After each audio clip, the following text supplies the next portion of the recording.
Baik,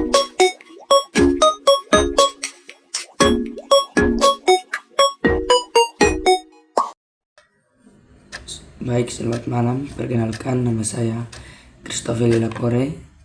Saya di sini akan menjelaskan pertemuan keempat, yaitu ekonomi sektor publik. Ekonomi sektor publik adalah cabang yang mempelajari peran investasi pemerintah dalam perekonomian. Tujuan adalah mengelola pendapatan melalui pajak, pinjaman, dan lain-lain. Pengeluaran negara yang menyediakan barang dan jasa publik, mengatasi kegagalan pasar, serta memastikan pemerataan kesejahteraan masyarakat. Ekonomi ini berfokus pada efisiensi, keadilan, dan stabilitas dalam pengelolaan sumber daya publik dan meningkatkan kesejahteraan sosial. Pertemuan kelima menjelaskan perilaku dalam perusahaan dan organisasi industri. 1. Pemilik atau pemegang saham. Pihak yang memiliki perusahaan mengambil keputusan strategis. Manajemen pusat. Eksekutif yang memimpin perusahaan, menetapkan strategi dan mengawasi operasional. 3. Manajemen menengah.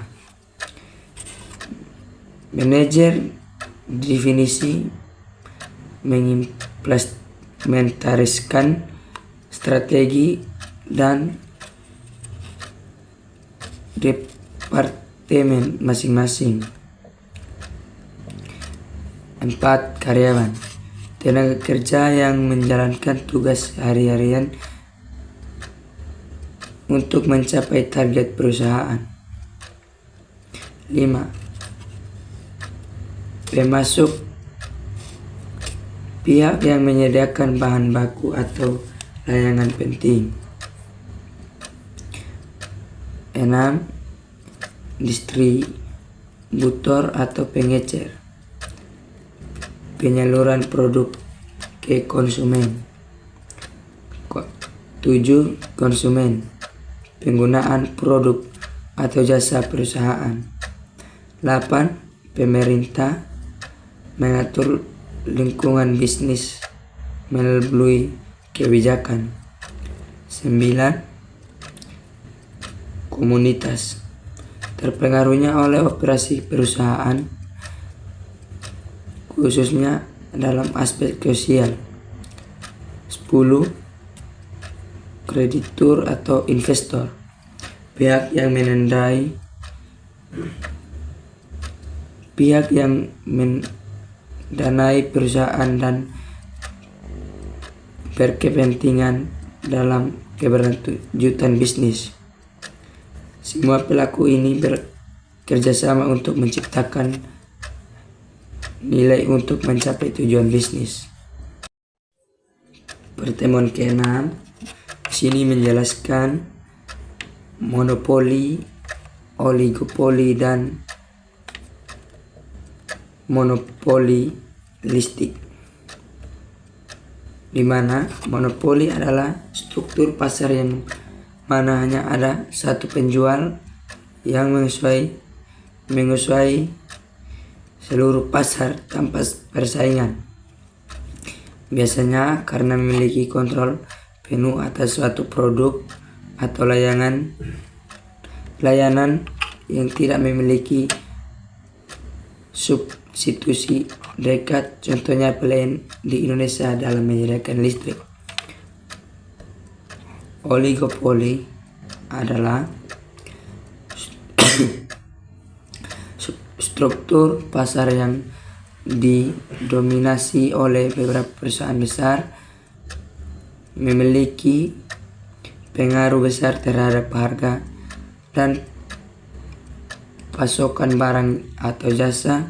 Mereka bisa berkolaborasi atau bersaing, dan keputusan satu perusahaan sering memengaruhi yang lain. Contoh, industri telekomunikasi. 3. Monopolistik.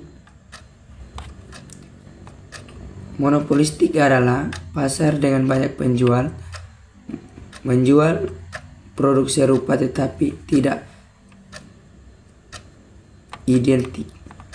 Saingan mereka bisa menetapkan harga sedikit berbeda karena memiliki ciri khas atau nilai tambahan tertentu. Contohnya pasar, restoran, atau pakaian.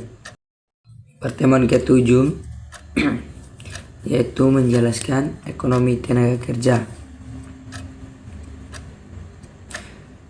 Ekonomi pasar tenaga kerja adalah cabang ekonomi yang mempelajari dinamika tenaga kerja dalam pasar, termasuk bagaimana tenaga kerja ditawarkan pemerataan dari pemberian kerja dan faktor-faktor yang mempengaruhi upah, produktivitas, dan kesempatan kerja. Studi ini mencapai analisis terkait pengaruh kebijakan ketenaga kerjaan, peran serikat pekerjaan, serta dampak pendidikan dan pelatihan terhadap